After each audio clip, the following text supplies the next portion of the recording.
Welcome to দিশের exam guide. প্রিয় চতুর্থ শ্রেণীর পরীক্ষার্থী বন্ধুরা, তোমাদের জন্য এই ভিডিওটিতে আমি আলোচনা করতে চলেছি চতুর্থ শ্রেণীর দ্বিতীয় পর্যায়ক্রমিক মূল্যায়নপত্র 2025-এর কলা ও কর্মশিক্ষা বিষয়ের প্রশ্নপত্র।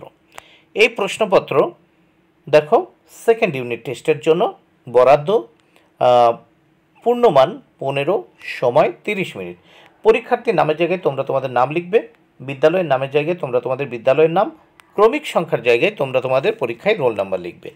প্রথমে দেখো একটা প্রজাপতির ছবি আমরা দেখতে পাচ্ছি এক দাগে।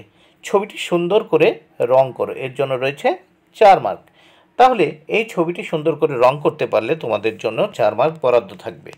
এবার দেখো 2 দাগে রয়েছে একটা হাতির ছবি। ছবিটি সুন্দর করে তোমাদের রং করতে হবে। হাতির যে কালো রং, সেই কালো রং দিয়ে তোমরা এই ছবিটি কিন্তু সম্পূর্ণ করবে, এর জন্য রয়েছে 4 মার্ক। তাহলে এই প্রশ্নপত্রটি অর্থাৎ চতুর্থ শ্রেণীর কলা ও কর্মশিক্ষা বিষয়ের প্রশ্নপত্রটির প্রথম পৃষ্ঠা আমরা দেখে নিলাম। এবার আমরা দেখে নেব এই প্রশ্নপত্রের সেকেন্ড পেজ। সেকেন্ড পেজে কি বলেছে দেখো, বলেছে নিজের খুশি মতো একটি ছবি এঁকে সুন্দর করে রং করো, এর জন্য রয়েছে 7 মার্ক।